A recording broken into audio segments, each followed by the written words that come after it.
I opened the door and I could smell nachos. And I was like, that's weird and gross, but okay. And I was like, so I opened the door and it didn't like look too bad on first glance, but I was like, okay, smells like nachos in here. Like I'll probably have to like steam the carpets or something to get that smell out. But I was thinking like, what do I have to do? And then I looked up and I saw there was a pizza stuck to the roof. They had just taken it and went, like, Oh my and so I was like, goodness. what the heck? And so I took it down, and obviously pizza has sauce on it. The roof was stained, and it was like popcorn ceiling. And so I was like Oh radioing maintenance, no. and I'm like, how do I get a pizza stain off popcorn ceiling? I was like, it's kind of absorbent. Like,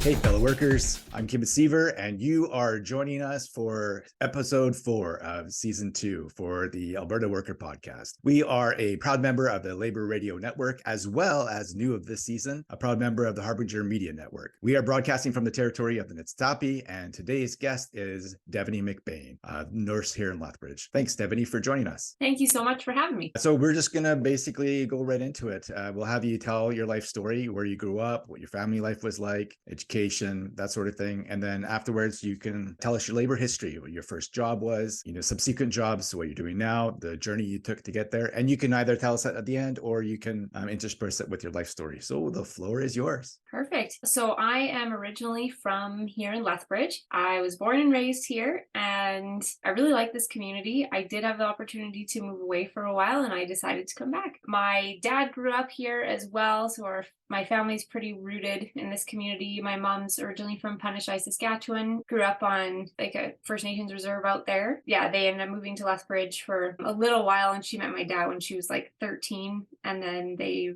reconnected later and got married and had kids and settled here. So yeah, I've basically always been in Lethbridge, and I went to like all through my schooling here as well. I opted to go to the University of Lethbridge for my nursing program because they were so highly rated, and it was so nice to be able to stay at home. I think like the transition to university from high school and is a big one, and so being able to have like my family support and also not have to pay rent during university was really nice. Yeah, living at home for school was great, and it gave me a lot of opportunities to pursue different clubs and stuff in university, which was fantastic. I wouldn't have been able to do if I had to work and work enough to pay like rent and everything as well during school. I wouldn't have been able to have the same experience. And so I went to the U of L. I did the split program that they have, where you do the first 2 years at the college here in the city, and then you do the second 2 years at the university, which is awesome because I got to see both like post-secondary campuses and get really connected down both. It was just such a different experience at both. It was awesome. The college is a bit smaller, and like the classes were smaller. The like elective classes, I got to interact with a ton of folks. Like there were some folks that were taking electives, like were there on different trades programs, and I wasn't really familiar with a lot of different trades programs. Like my mom's always kind of worked in like finance, like doing bookkeeping and stuff like that, and then my dad has always worked at like food processing plants, and so yeah, I didn't really know a lot of folks that worked in trades, and so it was really cool to have classes with folks that were learning these skills and able to talk about it so passionately. And when I was in university, I had the opportunity to write an article for a nursing journal, and I wrote about the art of nursing, how standardized care plans can inhibit the art of nursing. And I was kind of inspired for that topic from meeting a lot of the folks at the college who talked about their work in like different trades being kind of like an art form. Right. One person in particular that I thought was super interesting was this guy who I think he was actually there for welding, but his main trade was as like a wind turbine technician. And so he was doing some additional schooling for welding. And he had talked about how like in welding, there's so much art to it, and he was showing me pictures of his welds because like they have these cool like rainbow hues to them, just like getting the bead or the line right. I don't really know that much about welding. My husband does metalwork, but yeah, he was just so into it, and he was showing me all these pictures, and he just talked about how it doesn't really matter what you're doing, like everything can be like a form of art. And I super loved that. And it definitely like stuck with me, which I took into my nursing practice as I finished university and went into working in that field. So I went to the college and to university with their split program and finished my degree in 2014 with a Bachelor of Nursing. So almost 10 years. Yeah, just about. With being a registered nurse, I did have the opportunity to work as an undergrad nurse. So you can start working as a nurse during your training after about 2 years. Oh, interesting. So yeah, I've actually been working as a nurse now for about 11 years, which is exciting, just in like a different capacity. So I worked as an undergrad nurse and then, yeah, as a registered nurse now. So I've been working as a nurse for 11 years, which feels crazy. It's been so long. What are some things you can do as an undergrad nurse? An undergrad nurse, the role is really similar to like a licensed practical nurse. You can do most things. Like the big difference, I guess, would be like as a registered nurse, there's a lot of different like restricted activities that you can do. So like more intense procedures with patients and that kind of thing. So yeah, as a registered nurse, you can do that. As an undergrad nurse, you wouldn't do those things. But yeah, just like the basics of everyday nursing care, like working on a medical floor, providing medications, doing dressing changes, like supporting patients, doing like discharge teaching, that kind of thing. Wow. Yeah, there's tons of stuff you can do as an undergrad nurse. It was an amazing opportunity to be able to, one, get experience in my field, but also like make some extra money because working as an undergrad nurse paid way better than, well, any of the other jobs I had. So, because you talked about earlier about having a part-time job, but being able to do that as your job would be even better because it just gives you more experience for when you actually finish your degree. yeah, and working as an undergrad nurse, actually they kind of changed my like life trajectory. So I had always planned to be a doctor. Oh, okay. I wanted to go to medical school. And so you need like a couple of years of post-secondary to apply to medical school. And so after I did my first 2 years of nursing school, I started getting going with like the MCAT exam and everything. And I did well on that. And I got my applications in for medical school. Then I started working as an undergrad nurse. And then I ended up getting accepted to medical school, which is very exciting. But having worked in the hospital at that point as an undergrad nurse, I saw which health professions were doing which roles. Like, I'm very grateful for all the work that our doctors do. I'm not trying to like disparage their work at all. But what I saw was the doctors would see, like, one doctor told me that he saw over 100 patients in one day. Oh my goodness. I mean, if you think like an 8-hour shift, I'm not like great with quick math.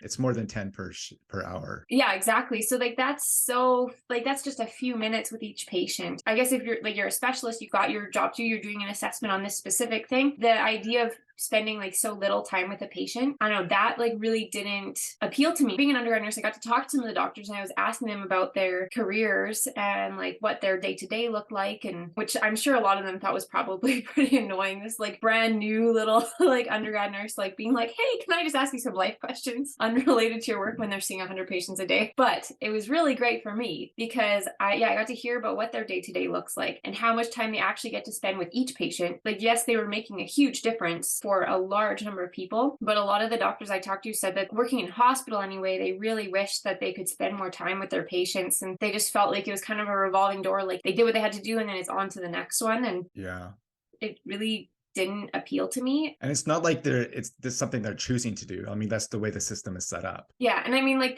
I'm sure like in different areas of practice, like clinic practice or something, like they would have more time. Like, I'm sure like you go to an appointment with your family doctor, like you've got more time to talk with them. Or if you're a specialist. Yeah, exactly.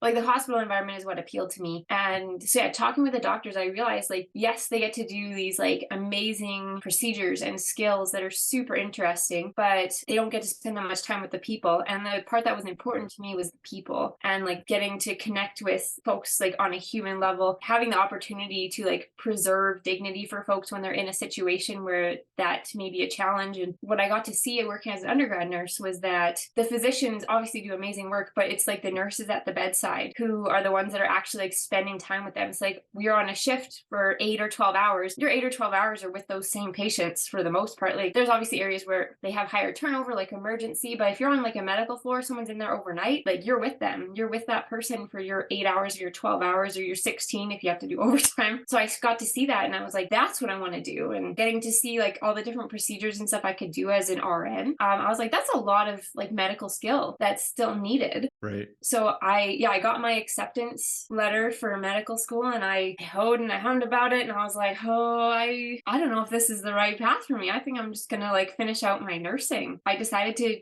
stick with being a nurse and finished out my nursing education, and I think that was absolutely like the best career move I could have done. I went to nursing school with a girl who had the same kind of like career plan that I did. Like, we kind of split at the exact same time where I would have gone to medical school. She went off to medical school and I've gotten thankfully to work with her as a physician.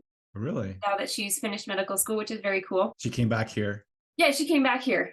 Oh, cool. Yeah, she came back here, which is very cool. And so yeah, just chatting with her and just about like different goals in life. Like she's very happy with the choice that she made to go to medical school, like the procedures and like the advanced knowledge and training in human health and biology and that kind of thing. Like that's definitely her thing. And she said like seeing like a ton of patients really quickly is, she's like, maybe not ideal, but it's like a fair trade-off for her, the aspects of the job that she really likes. Right.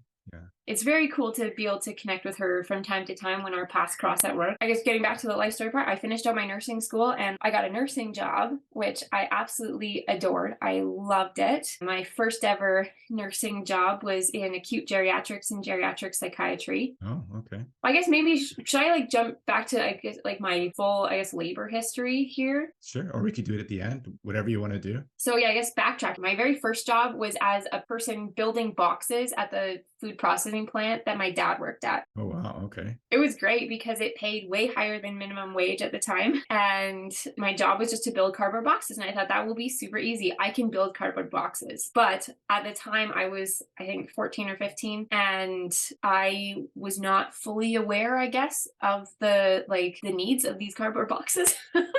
So at the time, I was like not quite 5 feet tall, and the boxes were 5.5 feet tall. Oh, wow. And so I didn't last very long at that job because the boxes, they were square. So like 5.5 feet by 5.5 feet. So they were big, they were taller than me, and they were up on a pallet. And so I got to work, and the person who was training me, they like handed me my tape gun, and they handed me like these cardboard posts that you're supposed to tape into the corners. And he's like, you tape in the corners, and so the cardboard posts like support the box because they're filling this giant box with frozen vegetables. Right. And so it's got to be sturdy. And I was like, okay. And I was like, I can do that. And so I was like, couldn't see into the box. I'm like reaching over and like trying to tape the corners. And then they filled one of the boxes that I had built and it burst. Oh, no. And the guy who trained me, he's like, what did you do? He's like, did you tape the corner? I was like, I think so. Like, I can't see in the box. And he was like, okay, let's get you a step stool. And so I got a step stool, and then I could see in the box, but I realized that even on the step stool, I couldn't reach far enough in to where you're supposed to like tape the thing. And I asked them, I was like, can I build the box like on their side or something? And they were like, well, you could, but they need to be like square on the pallet. So it's better just like build them on the pallet. And so I tried building them sideways. It didn't work. Basically, I lasted like 3 days at that job and realized that I just did not have the stature to be a box builder at that phase of life. The spirit was willing, but the body was weak. Yes, exactly. The body was short anyway. And so, yeah, I didn't last very long there, but I thought it was cool that I got to work at the place that my dad worked, which was neat. Yeah. Did you go into work with your dad? My dad was very kind, and even though he was working like 10-hour shifts, his shift didn't quite line up with mine. There was like an hour and a half earlier that I had to be there. So he drove me in and then just like waited. Oh, wow. So yeah, I was very grateful for my dad to drive me because obviously I couldn't drive at the time. Sure. I thought it was so cool getting to work at a place that my dad worked, and I felt so bad because I was like, I'm gonna get my dad in trouble because I suck at this job. But yeah, so I lasted a few days there, and I was like, yeah, I don't have the stature for this. I guess I took some time to reflect. My mom told me before you just jump into another job, she's like, it's not good for the employers if you go and you work there for like 2 days and then you quit. Because she's like, they put effort into training you, and she's like, you got paid for like the training days for learning like the safety procedures at that other, like at your dad's work. And she's like, so that's like an investment that they're making into you. So she's like, it's not really fair to the employers to like jump into a job and then quit. She's like, if you have to quit, obviously the boxing didn't work out, take some time to think about like what you like and what kind of job you want to do. Yeah. And so I thought about stuff that I liked doing. One of the things that I liked and still very much like doing is cleaning. Oh, okay. I applied at all of the hotels in the city. I thought, I'm going to be a hotel housekeeper. That's my job. I really like cleaning. I like putting things like orderly. I like origami. I could do origami with towels. Oh, I love those. I was like, that's going to be the job for me. And so I applied to all the hotels, and one of them agreed to let me just work Saturdays because obviously I was still in like school at the time because I was only 15. Right.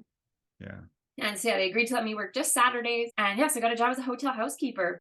Which hotel was it? The Ramada, but it was like back in the day when it was kind of on Mare McGrath there, like Mare McGrath and Scenic. I think it's the Holiday Inn there now. Yeah. That's cool. I was so excited. I got my like little uniform and my name tag, and I had my own cart, which was awesome with like, I got to like set it up how I wanted. And So every Saturday you got the same cart? Yep, every Saturday I got the same cart. I mean, I had to Oh, share okay. it with another girl use it during the week, Oh, okay. but she was the one who trained me, so we set it up the same way.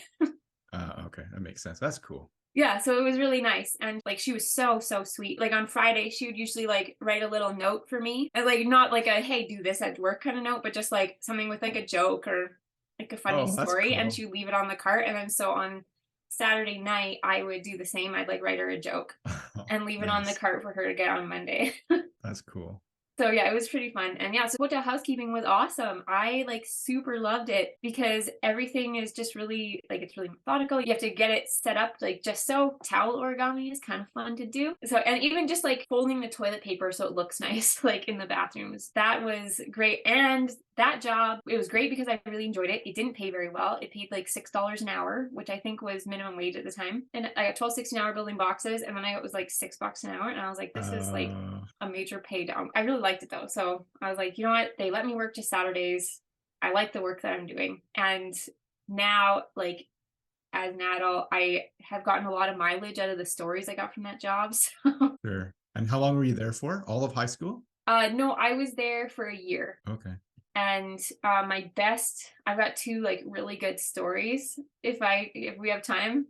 Absolutely. Okay, so my first great story, the hotel industry hates sports tournaments. Yeah, yeah. I guess I should say hotel housekeepers hate sports tournament. I'm sure the hotels like it Right. because they get like booked out. Sure. But the housekeepers hate sports tournaments because often you have your games and they have a party after and they like totally trash the room. So it takes you longer to clean it Oh, than it normal. takes so long because like you Yeah. have like a certain number of rooms you have to clean in a shift.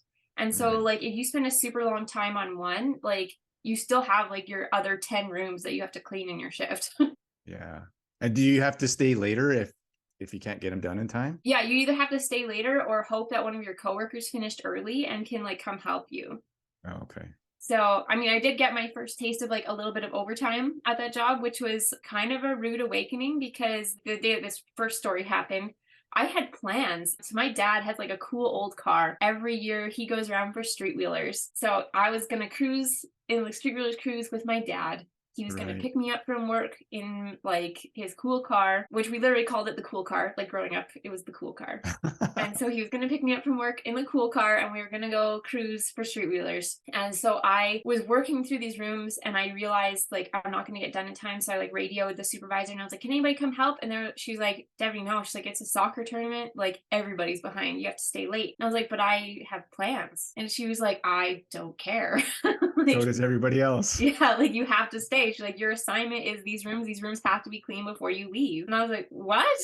Like it was totally a crazy concept to me at 15. Like I was like, this is like unbelievable. Like you can't I can't just stay. I have plans. But I had to stay. And one of the reasons that I had to stay and I didn't get my room done because I went to this room, I opened the door and I could smell nachos. And I was like, that's weird and gross, but okay. And I was like, so I opened the door and it didn't like look too bad on first glance, but I was like, okay, smells like nachos in here. Like I'll probably have to like steam the carpets or something to get that smell out. But I was thinking like, what do I have to do? And then I looked up and I saw there was a pizza stuck to the roof.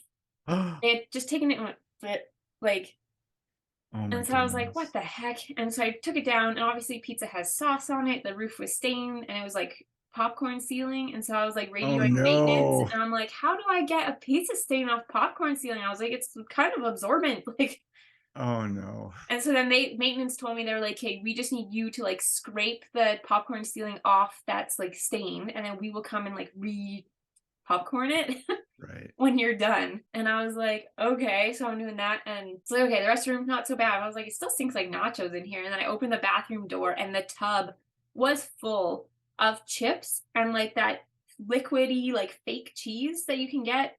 Are you serious? Yeah, it was like layered, like chips, liquid cheese, chips, liquid cheese. And the tub was full. And I'm like, that's gross. So I'm like, that's a lot of trust that you have in us, like hotel housekeepers, to have a tub clean enough to eat out of.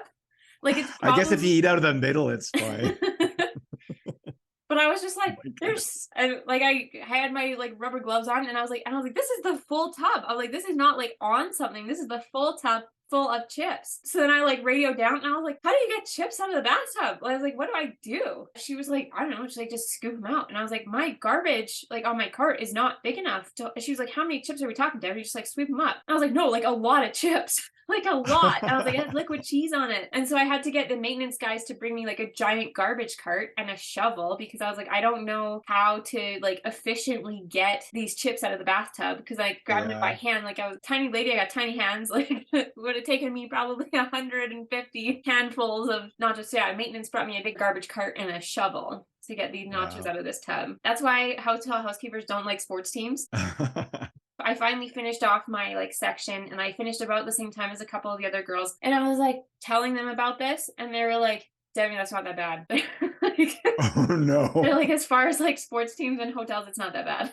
And I was like, what? Like, that's not bad? So yeah, that was my first taste of overtime and why hotel housekeepers don't like sports teams. The other kind of funny story that I have from that job that I've gotten a lot of mileage out of telling, I took the bed sheets off the bed in a room. After I did that, I radioed down to the main office and I said like, hey, I was like, can you apply the extra cleaning fee? Because if the rooms are really bad, the hotel charges them an extra fee. Right. Which looking back now, I think that should have gone, like part of that should have gone to me as the housekeeper because I don't know how to deal with it. But it No didn't. doubt. It just went to the hotel. What? Yeah, the cleaning fee just goes to the hotel. We just got paid our hourly wage. That's ridiculous. Yeah, I agree. Because I mean, I got it's overtime your if I had to stay labor, late, but I'm the one who had to deal with the cleaning. Totally. They don't have to do anything different. It's you're the one who has to do anything different. Yeah, exactly. Oh my goodness. So I radioed down and I said, hey, I was like, I'm at this room. Can you apply the cleaning fee to whichever guest's name is Steve? And she was like, what are you talking about? And I was like, whichever guest's name is Steve, like apply the cleaning fee to him. And then she was like, are you okay? Like, is somebody in the room with you? Because we're not really supposed to be in the room when there's guests in the room, just like as a safety precaution, but also like just for the guests' comfort and stuff. Oh no. I was like, Steve wrote his name on the mattress. And she was like, with what? And I was like, well, it smells like pee in here. So oh my goodness. Steve is an excellent urine writer. I'm sure like the winter time he can really like write in the snow. Oh my goodness. But yeah, Steve wrote his name on the mattress in pee. And Steve was also very dehydrated because I can definitely see that Steve on the mattress. Right. It was very yellow. Oh my goodness. So yeah, we had to like steam the whole mattress and yeah. So that's my two best like hotel housekeeping stories. Those are awesome stories. Yeah. Like after this Steve written in P, I kind of decided, I was like, maybe hotel housekeeping is like not the right field for me. I said, I still like cleaning, but I really want to work in the medical field. Right. And so even though I was only 15, I was like, I'm going to apply at the hospital and see if I can be a hospital housekeeper. Okay. So I applied and they hired me because I said, I kind of said the same thing. I'm like, I only want to work Saturdays because I'm in school, but I'm interested in the medical field, kind of want to get in the area. And they were like, yeah, sure, you can work Saturdays. So I got a job at a hospital housekeeper, which was awesome because I was doing basically the same thing. It was just like a little bit grosser than the hotel, but it paid way better. Oh, nice. I got like $14 or $15 an hour for that. So better than boxes. Better than boxes. Yeah, it was better than boxes. And Nice. It was kind of like the same level of grossness as the hotel, but there was a lot more like safety protocols in place. Sure. Because they had all the proper PPE and safety training and all of that. And so, yeah, I worked there and I did that for a couple of years. But then the company that they were contracted to do hospital housekeeping changed. And the new company didn't want to have like casual staff with a set schedule. I'm not sure exactly why. Maybe it was like a union thing, but they said they can't guarantee like one casual person like a set shift every week because like the casual shifts got picked up like so quickly and you had to be there in person to pick up casual shifts. Like I couldn't go every day and like check the list because you're at school. Yeah. So yeah, I ended up having to leave that job. Yeah, just as I was finishing high school. But then I got a job at Sam's Donaires, which is like a super beloved restaurant. I think it's closed now, unfortunately. That's what I heard. Yeah, that's too bad. They made good donaires. Oh yeah, they made the best donaires. Yeah, I got a job at Sam's Donaires, which was like a totally different experience because like the hotel and the box building and the hospital, there's just a regimented like work environment. Yeah. Which like you'd expect. But Sam's Donaires was like a family run business. Yeah. I went there and I applied and to be a waitress and yeah, they hired me in my very first shift. The owner, she had just had a new baby. She was like, how comfortable are you with babies. And I was like, I love babies. So she's like, I need to like clean out the deep fryer. She was like, you probably are not like able to do that because you're new and it's hot oil and dangerous and blah, blah. So she's like, I'll just do it. But she's like, I need somebody to hold the baby. And I was like, nice. Get paid to hold a baby. Get paid to hold the baby. And she was like, if you could also like wipe some tables at the same time, because they were closed, obviously. She's like, yeah, if you can wipe tables while you hold the baby, like that'd be great. But she's like, if you can just hold the baby, like that would be awesome. And I was like, all right. Like it was a paid downgrade from the hospital for sure. But I was like, this is so nice. Like this cute family owned business. And they were so flexible, especially because like shortly after I started working there, I like started college and university. Like I could go and say, hey, like I have an exam at this time, or I really want to go to this club event, like university club event or something. Can I change my shift a little bit so that I'm like coming in earlier or like going home a little bit earlier? And they were so flexible. That's awesome. So accommodating, and also just like super cheering me on the whole time, like through university. And even though they knew they were gonna lose you eventually. Yeah, they were so thoughtful too. And like there was like a brief time in university where I was like, I'm gonna be independent, I want to live alone. I was dumb because I didn't make enough to like afford rent and food and school. Yeah. There was a little bit of time where I was kind of like, oh man, like things are really tight, and I was asking the owner for extra shifts, like any extra work that I could have. And I just explained like that I rented this apartment and like realized that I can't afford it and I'm going to have to move back home. He was like, hey, he's like, do you mind like wiping up those tables for me? And I was like, oh, I thought I already did them. He's like, oh, somebody else must have sat at them. Can you just go clean them up? And I said, oh, sure. And on each table, under the ketchup bottle, there was like a $50 bill. Wow. I was like, people left money here. And he's like, no, Devany, he's like, they're tips. And I was like, no one's ever tipped me more than like $5. And I'm like, I got 3 tables that have 50s? I don't think so. And he was like, Devany, just take the tips. Like, yeah. Thank you. Like, he was just such a nice guy. Like, he treated me so well working there. The owners and like their 3 kids all came to my university graduation. Oh, really? Like, yeah.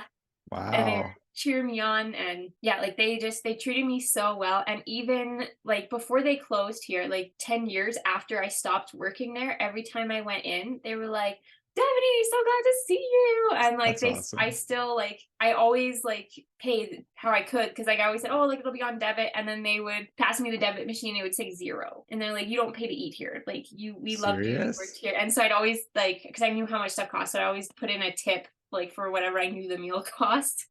Okay. So that they were still getting paid. Right. But yeah, no, they were just like, they were so gracious. And like, even like with my parents, to go to eat there and they'd be like, oh, we'll give you like 20% off. Like, you're Devany's mom and dad. Oh, nice. Like they treated me so well. Like they were amazing to all of their employees. And yeah, it was just, like the difference of working in like a family run business. I would say it was worth like the lower pay from like a big hospital job or anything like that. It was worth it like 10 times over, just because of the environment and the encouragement and the fact that I had the option to like live at home. Because I mean, obviously you can't like pay your rent with encouragement and like good feelings, but sure. Yeah, because I had the luxury of being able to live at home and just put that money towards school. It was perfect job. And yeah, they were cheering me on as soon as I like got my undergrad nursing job. So I went and worked as an undergrad nurse from there. Okay. So yeah, that kind of takes us back to where we were in the story. That brings up a question for me. So as an undergraduate nurse, that probably came in really handy, because I assume you became an undergraduate nurse right after you finished your college diploma. Yeah, and so it must have come in really handy when you started your schooling for university, because you have applied knowledge that you can bring into the classroom. Yeah, it was super interesting, like going to like clinical rotations in university, because normally, like as an undergrad nurse, you'd have like a full patient load like at work. And so like I would have like 5 or 6 patients at work as an undergrad nurse, and then I'd go into clinical for school and I'd have 1 patient. Oh. Because that's just like the standard that you start with, is you start with 1 and see how it goes. It was a big shift, but it was also so nice because it's like I can just focus on this one person when I'm in school and like really excel. Absolutely. So yeah, my instructors thought I was like awesome, but really I was just used to having like 6 patients at work. Sure. Yeah, no, it was really good. Cool. Yeah, after I worked as an undergrad nurse, I got a job like as a registered nurse, like an acute geriatrics unit. I absolutely loved it. It was amazing. I have always loved working with seniors, especially like folks that have dementia and that kind of thing. One, because it's such an underserved population, and it's a field that like not a lot of healthcare professionals want to work in. Like it's very challenging. Right. It's a physically demanding job because just like the physical needs of a lot of folks as like their bodies have deteriorated are Yeah. really high. Like a lot of them can't walk for themselves or can't take themselves to the bathroom, and they need like full care. And Sure. so yeah, it's a very demanding job, but it was so rewarding because you have these folks that have lived full lives. Like some of them at that point had lived like 4 times the life that I had lived. Yeah. So to be able to be caring for them and like preserving their dignity and also just having the opportunity to like talk with them. I had one patient who, when I took care of her, she was 104. Wow. You've seen a lot of stuff in 104 years. And like even folks that have dementia, especially if it's like earlier stages, like they've got lots of moments of like lucidity. And so yeah, just to be, I often would like ask my patients, like, what's your favorite memory from your life? Or like, what's the best piece of advice that you have for somebody who hasn't lived 104 years? It was a nice way for me to like honor those patients and honor like the life that they lived before they were in the condition that they're currently in. Right. I got a lot of really good life advice and a lot of really great stories. Like, just, yeah, my favorite question was always like, what's your favorite memory from your life so far? Like, the things that people come up with, a lot of it, like, it would surprise you because, like, you think there's the classic, like, oh, like when my kids are born or like when I got married, that kind of thing. But those answers were actually pretty rare. Like, most of them had these, like, really cool little stories and, like, could paint this amazing, like, picture of a moment in time. And it was just, like, a real honor to get to share that. Now, just to, like, get to hold those. Because, like, a lot of the folks that I cared for, I'm sure have, like, passed away now because, I think some of them are, like, 104, and that was a decade ago. Yeah. I think like we share pieces of ourselves with people in all of our interactions. So yeah, just to like be able to carry like those pieces of those folks with me and like honor their memories and their experiences. Like it's working in geriatrics, I'd say is like a huge gift for that reason. That's cool. Yeah, so I worked in geriatrics, and then I was unsure what I wanted to do in nursing because I thought like I love geriatrics, but like what if I only love it because it's the only thing I've done? So I was like, I need to branch out and try other things. And so then I got a job at a rural hospital. Oh, okay. Here in Southern Alberta? Yep, Tabor. Oh, okay. Tabor, you do a little bit of everything. They have an emergency room, they have labor and delivery, they have like a medical unit, they've got long-term care. So you kind of do a little bit of everything, like whatever walks in the door kind of thing. And so that was an amazing opportunity to try out basically every single area of nursing all in one go, which was so good for like growing my skills as a nurse and like growing my adaptability, because you go from like one room you've got a 4-year-old with cancer, and then the next room you've got like an 18-year-old that wiped out on his dirt bike and has a broken leg, right? Somebody who just had a baby, and then you've got somebody who's like 80 years old in palliative. Yeah. You've got to change gears like with every single room. So yeah, that was an amazing opportunity to like grow my knowledge and grow my skills as a nurse. Yeah, they're just like, so did everybody else.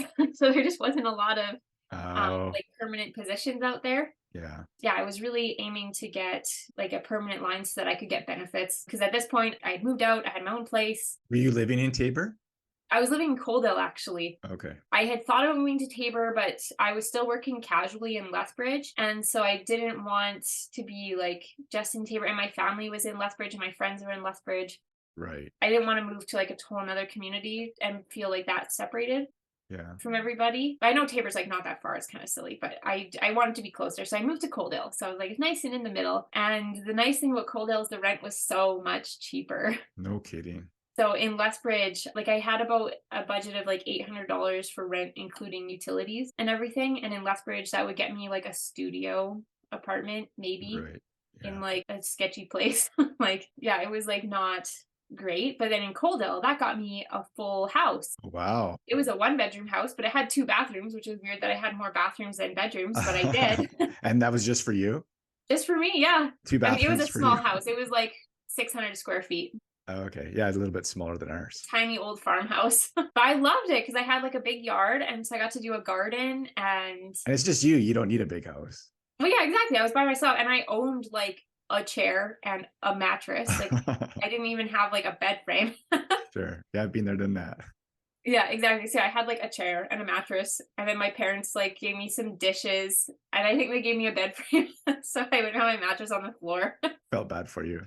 Yeah. And I like slowly acquired little things here and there. Like I got a free desk, like, you know, the reuse rendezvous stuff. They weren't doing this at the time, but back in the day, people used to just like fire junk on their lawn with a free sign. They didn't Right. have a special weekend for it. It just kind of happened.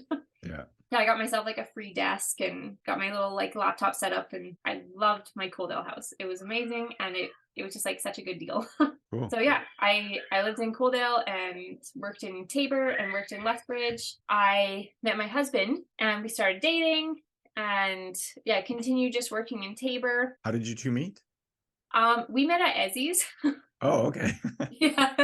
Which is funny because like neither of us are like bar people, like we don't really drink, but we both really like swing dancing.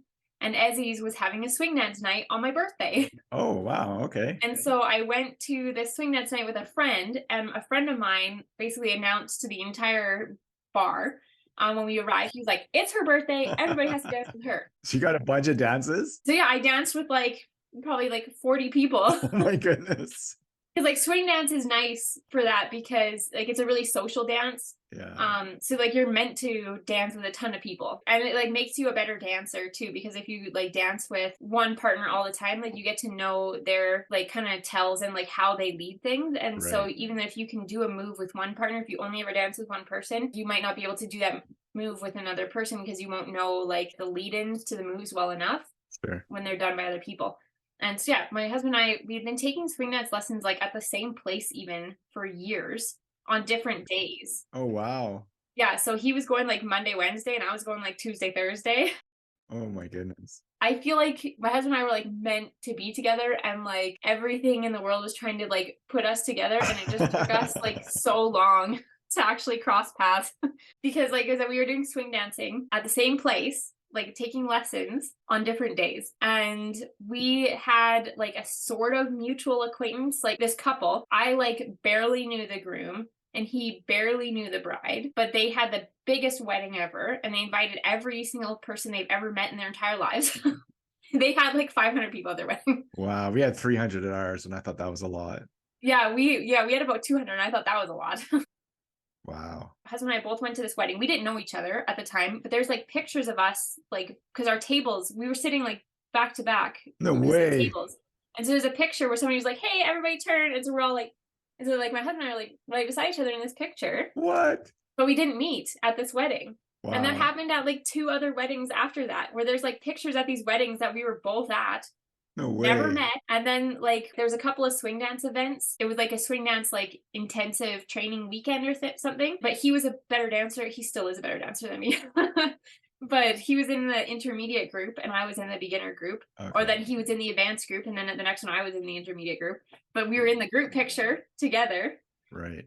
So for like 2 years before we met, yeah, it was like whatever trying to bring us together, it's like, and meet. And we were like, meow. Wow.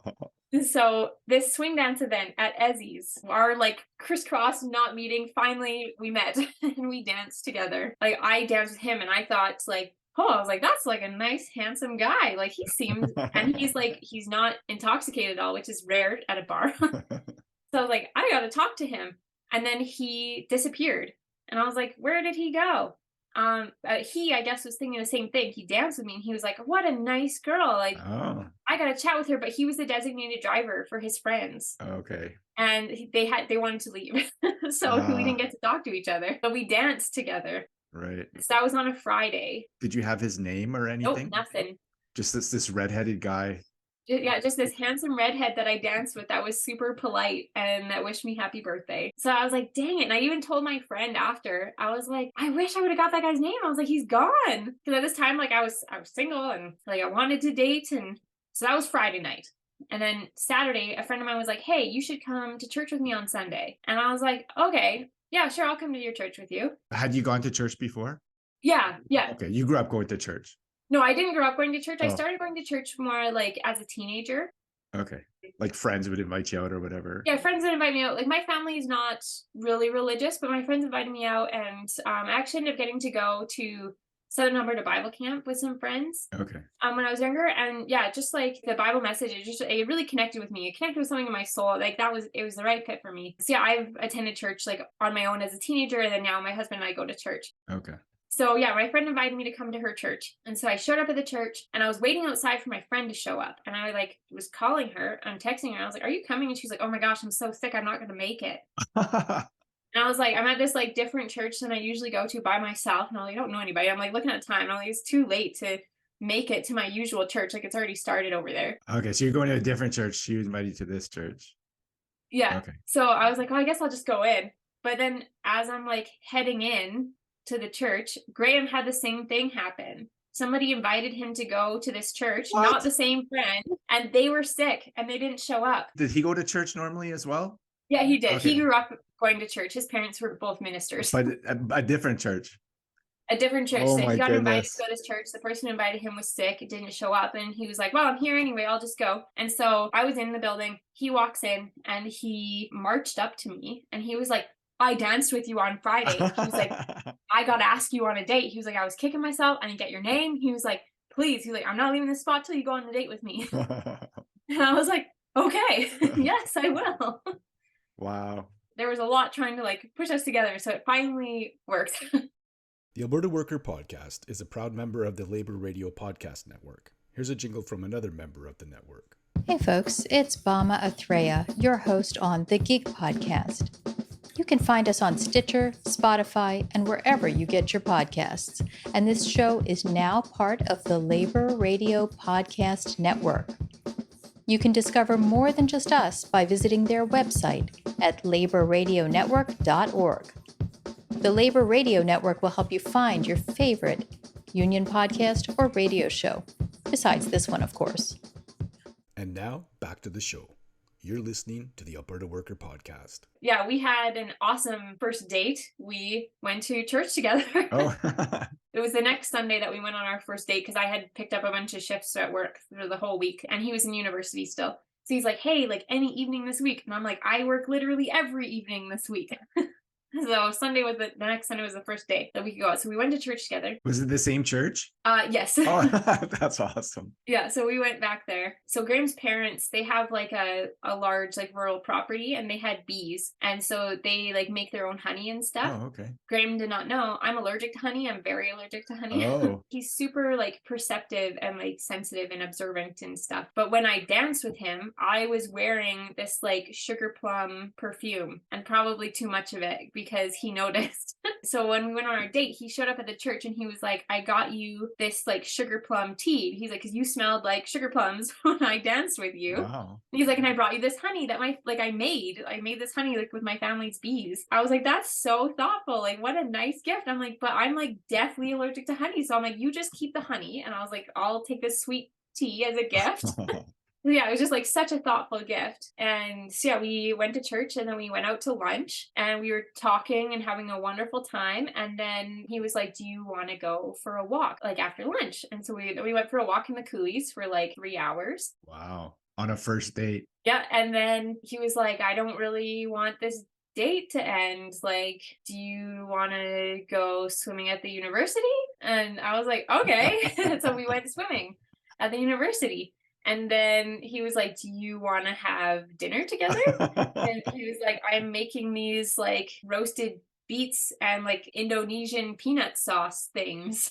And I was like, okay. And so then I went back to his house where he was like renting a room and we had roasted beets and Indonesian peanut sauce for supper. And then I was like, okay, I actually like need to go home. Eventually I have to work. It's been a long day. Yeah, no, but it was so nice. Yeah. We just had like the best time together. Wow. And we dated and we fell in love and we decided to get married. And our joke is like, we really like adventure. And we do. So like we always try to do adventurous things whenever we can. So yeah, right before we got married, Graham was like, do you want to move to Europe? And I was like, what do you mean? And he's like, well, after we get married, he's like, do you want to move to Europe? Like just to try it out. He's like, we could go live there. We could backpack. We could just travel. We could just honeymoon there. He's like, I've always wanted to go. He's like, I've always said like, I wanted to have like an adventure buddy to go with. And he's like, do you want to move to Europe? And I was like, yeah, I think I do.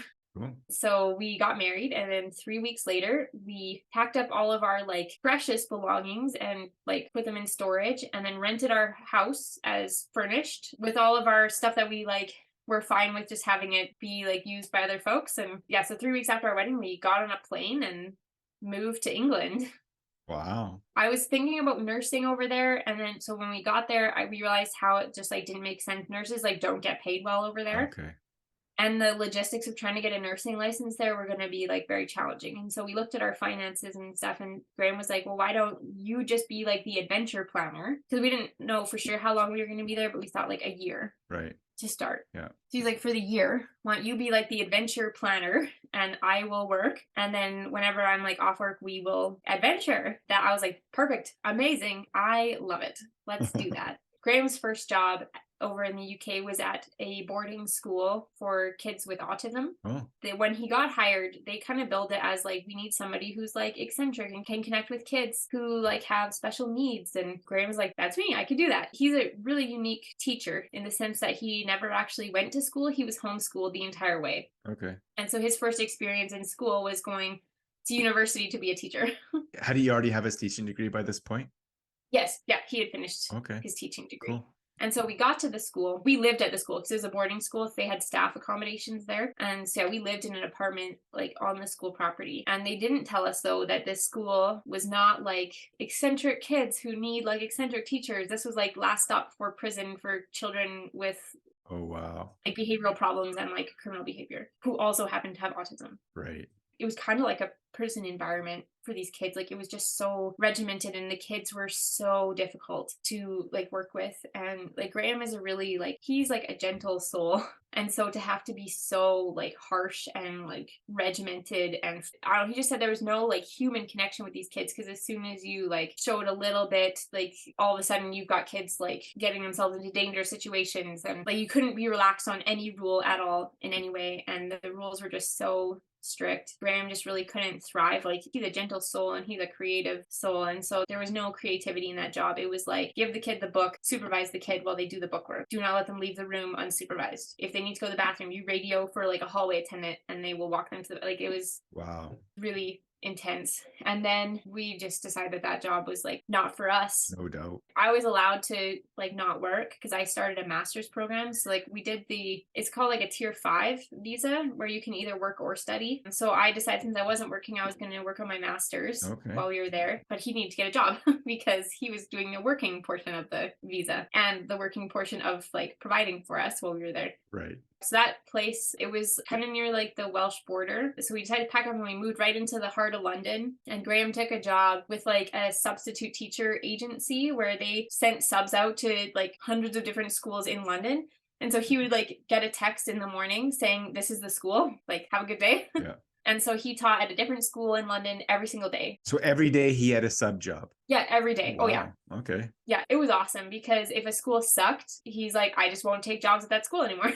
Right. And then there was some that he really liked. And then like there was a school that had an absence, like a teacher was off on medical leave for like 2 months. And so for 2 months, he worked at one school. Okay. That was a really cool school for him. I guess this is more about Graham's work history. But I wasn't really working. I was adventure planning during this part. But this one school that he worked at was really cool. It was for kids that want to work in tech. Oh. And so it was like partially funded by Google. They structured the day like as if the kids were like working at like a cool tech company. Right. And so they did like all the required work, but they spent the majority of the day working on like their projects and doing like project pitches and stuff like that and like internships with different tech companies. Like it was a really neat school. Cool. Yeah, so Graham was doing that. And when we moved to London, we moved to like the coolest place ever because it was the only place that we could afford and it just happened to be super cool. It was called the Cooperative. So it was a giant apartment building, had 800 apartments, but the apartments were super small. So we had a studio and it was 85 square feet. Oh my goodness. You can kind of see the room that I'm in. It was like smaller than this room. Yeah, well, it's like a little bit more than 8 by 10. So yeah. Wow. The apartments were really small, but it had like the building had communal areas on every floor. So the idea with the collective is that you like engage with other people. You live like collectively. So your sleeping space is really small. Right. But you have shared living space. Yeah, you have shared living spaces, which was so amazing. It's like our little apartment, like it had like a little kitchenette and a bathroom and a bed, and that was basically it. But every floor of the building had something different on it. Like as a resident, you got either like free or discounted access to the stuff that was like businesses and part of your rent went towards running building wide events. And so like the main floor had like a gym and a co-working space for people who like didn't have a set office, and a restaurant. And so like living there, we got free drinks on Fridays and like discounted food at the restaurant. That's cool. Every Friday night, they turned the co-working space into, I don't know, like a hangout space. Basically, they had a DJ come in, and so there's music and dancing. Wow. They have like a big projector screen in there, so they'd set up like a Wii or something, and so you'd like play video games, or they would have like an instructor come in and teach like a capoeira class or like a dance class. And then Graham and I actually got hired to teach dance classes there, which was nice. That's a little way to awesome. supplement our income. Full circle. Yeah, exactly. And then like the second floor was more co-working space. The third floor had a spa and like a massage school. And so like residents got free massages from the students. Oh my goodness. For their like practicum hours, which was awesome. Cause like all these are businesses like that the public can come into. Sure. So like the floors are kind of split between like apartments over here, like business over here. So yeah, the third floor had a spa. The fourth floor had like another co-working space. Fifth floor had a movie theater. And then the sixth floor had like a sports bar, games room, like arcade kind of deal. We lived on the seventh floor. It had a library. And then the 8th, 9th, and 10th had other restaurants. They had like a Japanese tea room, like an English pub. And then every floor had like a communal, like large kitchen for the residents to use. So it had like a full-size oven and like 6-burner big stovetops and stuff. Because like our apartment had just like 2 burners for the stove, and it didn't have an oven. Yeah, but it was amazing. And so like we had access to all these super cool spaces. We met incredible people every night of the week. There was like different events going on in different floors of the building and different activities, and like residents were encouraged to like host events, and they would give you like free access to the spaces. One of the residents was a molecular biologist. His like area of study was bioluminescent bacteria. Oh, cool. He was like, I'll host a presentation. He's like, I'm just finishing up my thesis for my PhD. So he's like, I'll do a presentation on bioluminescent bacteria. And he was like, and then we will make like Christmas ornaments with like bioluminescent bacteria. It was right around Christmas time. And so he's like, it'll be like, that'll be the project. So like we'll put like the growth medium in these like Christmas balls and then like inoculate it with these bioluminescent bacteria. And he's like, as the bacteria grows in the growth medium, like by the time Christmas comes, you'll have a little glowing ball. Wow. Like we got to go to a presentation like that. One person led like a sourdough cooking class because they really like making sourdough bread. The collective like living experience, it was so cool. Even though we lived in like the tiniest apartment, we had an entire like 12th floor building. That's awesome. To enjoy. It was like such a cool experience. So then with Brexit, it kind of complicated our visas a little bit. Oh, yes. Yeah, so we moved back to Canada. Okay. How long were you in England for? Just over a year. Okay. When we were coming back, we weren't sure if we wanted to live here in Lethbridge or in BC, where my husband's from. So we decided we'll just apply for a bunch of jobs in both places, and wherever we get jobs is where we'll live. Because like his family's in BC, my family's here. So we thought like we'll have family support, and we've got friends in both places. Right. What part of BC is he from? He's originally from Pender Island. Okay. But his family's in Cranbrook now. Oh, okay. So not too far away. Yeah, no, not too far at all. So yeah, we applied for jobs in both places, and then we ended up getting jobs here. Nice. And so we decided to settle back in Lethbridge, and we bought a house here, which is actually like our first house is right by your house. Yes, the one you just moved out of. Yeah, we just moved out of there. We love that house, but yeah, it was time to expand a little bit. Yeah, we love that house. Graham got a job teaching here, and I got another job nursing here, and I ended up switching specialties shortly after we got back to Canada. Okay. I switched into addiction and mental health. Oh. So I started working in the detox department Right. at the hospital. I absolutely loved it. It had like a lot of the aspects of geriatric care that I really liked. Caring for vulnerable folks, preserving dignity, Right. like empowering folks, education. Yeah, I super loved it. Yeah, I did that for a couple of years, and then ended up having to go off work with medical complications because of my pregnancy, which is like a cool story in and of itself as well. This is full of cool stories. Oh yeah, I'm full of cool stories. That's kind of my thing. When you're 104 years old, you're going to be telling the caregiver all these cool stories. Yeah, hopefully I get a nurse like me who wants to listen. All right, so your pregnancy story? We tried to have kids for about 5 years, and it just like wasn't happening for us. And so yeah, we got diagnosed with unexplained infertility, which meant they couldn't find like a medical reason, Right. but we still couldn't have kids. And so we looked at what our options were to grow our family because we really wanted to be parents. So we looked at like different types of adoption and foster care. And we ended up doing like foster respite for a while. So taking in and supporting kids that were like in the system or whose parents just needed like extra support because their kids had different special needs, that kind of thing. So we did foster respite for a while. Okay. And we started working on things for adoption. But when we realized that the wait list to adopt in Canada and Alberta specifically is insanely long. Especially if it's a baby. Yeah. So to adopt a newborn, you're looking at a wait of like at least 7 years. Oh my goodness. I didn't realize it was that long. Holy cow. Yeah, it's super long. I mean, like, so there's always like the folks that I guess like get lucky and get chosen earlier. But for the most part, it's about 7 years waiting. People think like if you're adopting a newborn, they're going to be like healthy. But the reality of the situation is like unplanned pregnancy and single motherhood are not stigmatized the way that they used to be. Right. Like back in the day. Yeah. And there's also a ton of supports for single mothers to like keep families together, which means there's a lot fewer babies for placement for adoption. The reality that we kind of struggle with was the fact that a lot of the babies that are being placed for adoption are being placed because they're in a situation where like Child Protective Services is going to seize that baby at birth. Right. And so like maybe like mom is struggling with addiction, or there's like a history of something where like a child couldn't be in her care. Yeah. And so oftentimes these women get told like you can choose a family to place your baby with, or your baby's going to be put in foster care. And many of them have grown up in foster care. Many of the mothers have grown up in foster care. Yeah. Yeah. And they've had really negative experiences, so they don't want Right. their children to end up in foster care. Yeah. No doubt. But the reality of the situation is almost all of the newborns that are available for adoption have been like prenatally exposed to different substances or alcohol. This idea that if you do adoption, you're getting like a clean slate, like healthy baby is just not really the reality of the situation. Like the reality of the situation is that you're going to be parenting a child who has like complex needs, quite possibly has prenatal exposure, and who also is dealing with the trauma of being separated from their birth mother. Like I didn't know this before we started looking to adoption, but like the trauma of being separated from your birth mother impacts children for their entire life.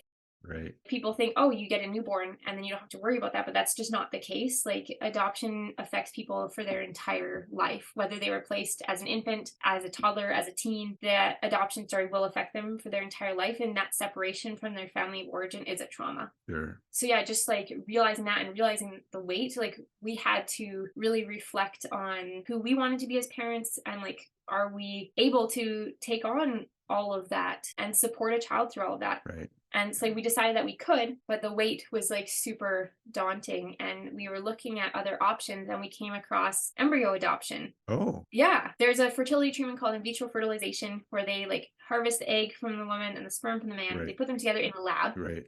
And they make embryos. So that's like a new genetically complete person. So the little embryo is made, and then they can be frozen and stored while you put in like one at a time. Right. You'd put the embryo like back into the uterus to grow, and it would be like not like a normal pregnancy at that point. With IVF, it's extremely expensive, and oftentimes like because it's so expensive, you kind of get like one shot at it, and so people will try and make as many embryos as possible. But then you end up with families who are making like 10, 20 embryos. Like most people wouldn't have 10 or 20 kids to begin with, but by the time you come to IVF, like you don't just get to IVF. It's not something that you're like, no, I guess we'll do IVF today. Like it's extremely invasive. Right. It's a long, difficult road to get there. So most people aren't even like young enough by the time they get to IVF to consider having that many kids to begin with. And so you often end up with leftover embryos. And with the leftover embryos, your options are you can leave them frozen forever. You can thaw them, which is essentially just letting them die. You can donate them to science for research, or you can place them for adoption. Interesting. Placing them for adoption is exactly the same as like placing an infant for adoption. Like placing family chooses the like adopting family. You can also donate them to a clinic, and then the clinic will decide which couples they go to. So like many fertility clinics have a program where like if you failed IVF with your own genetics, they'll give you a donor embryo. So you can also donate embryos to a clinic. We decided to go like the adoption route rather than the clinic route because in our research, like just learning about adoption in general,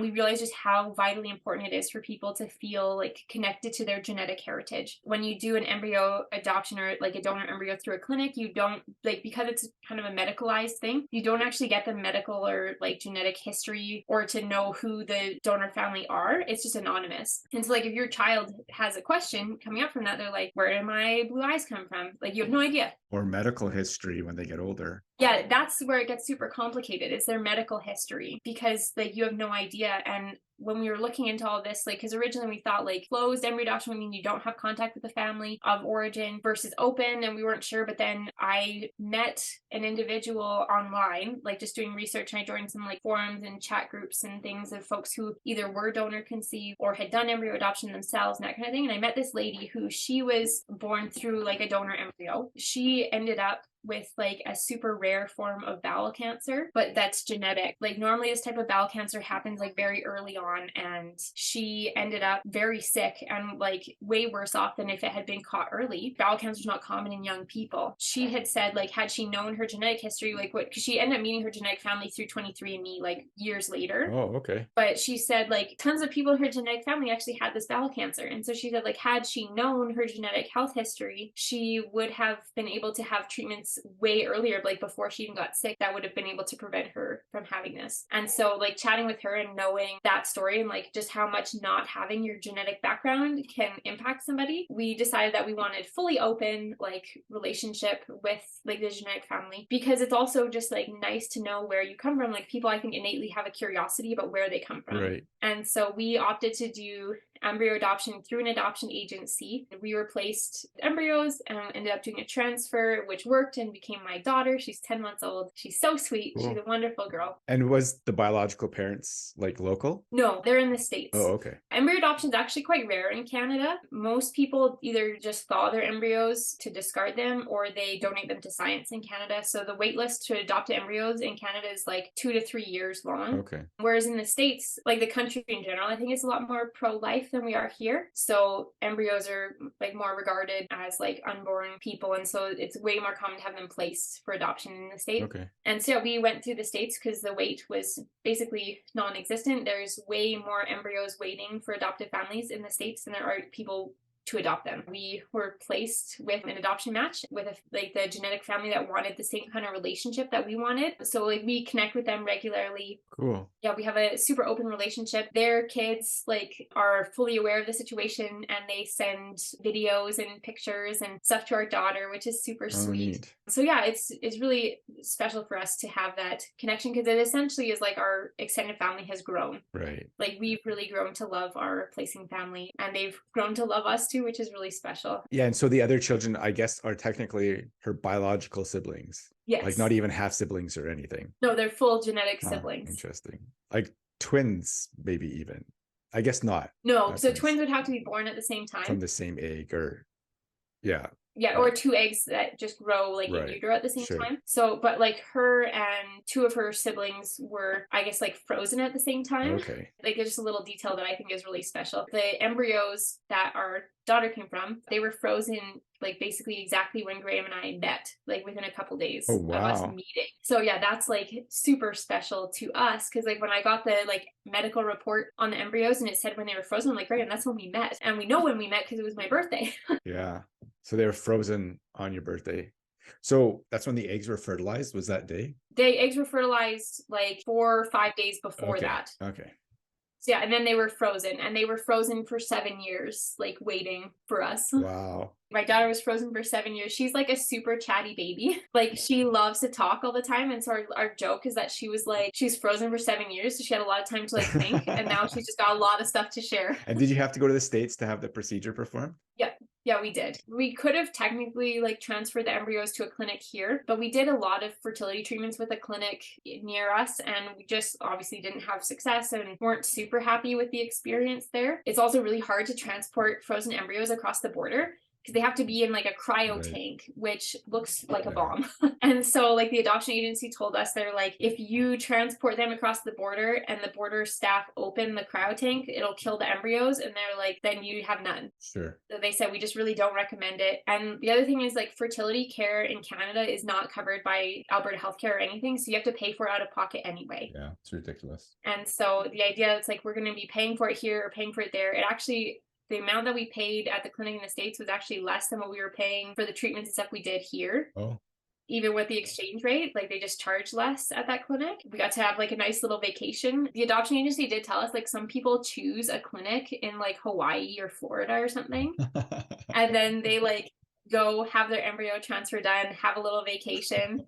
And then if the embryo transfer doesn't work, which is very sad, then you still had a nice vacation. Right. And so you're where you are now. Yeah, that's where we are now. I'm now on maternity leave. I'm staying home with my little baby. My husband's a teacher, so he's home during the day now too, which is nice. Oh, for the summer. Yeah. For the summer, yeah. So yeah, we're just getting settled into our new house and unpacking and renovating. And how has being a stay-at-home parent been for you? Being a stay-at-home parent is amazing. I absolutely love it. I love everything about it. Like, this is kind of what I've always wanted to do, but because we had infertility, I didn't have the opportunity. So yeah, to be able to like live out this like dream that I've always had, like wanting to be a stay-at-home mom, has been so nice. Are you still planning on going back to nursing? Yeah, so my current game plan, I just extended my maternity leave because now, yay Canada, we have 18 months.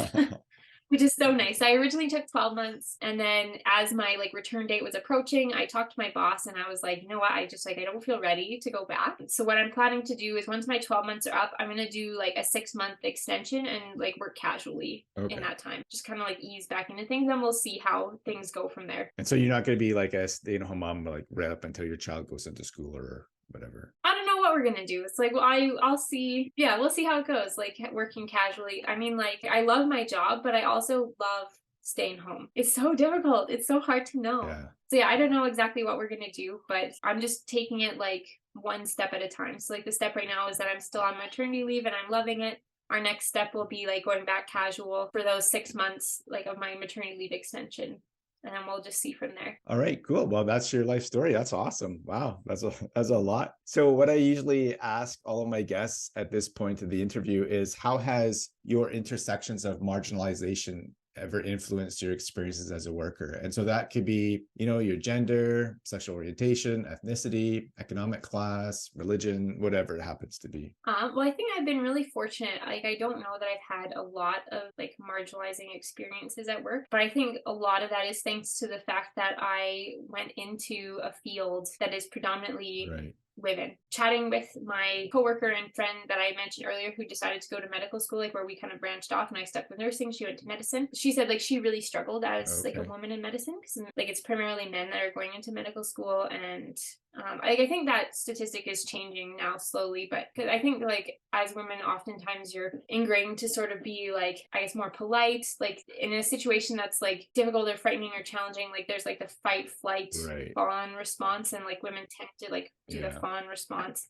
And so she said like really speaking up was a challenge for her. And I've noticed that like a little bit myself working with like different, say, physicians. Like it sometimes can be challenging to really like speak up and share your perspective. Like there's been times where doctors were trying to do like medical interventions that I knew were like not in alignment with what the patient had verbalized that they wanted, or that maybe like I didn't feel were best for the patient's like health goals and that kind of thing. So like in those moments where you have like a super highly educated man who's like really direct and oftentimes like blunt, it's difficult to like speak up and kind of stand your ground and say like this is what this person wants. So I guess it's like not so much for myself, but like advocating for other people. Cool.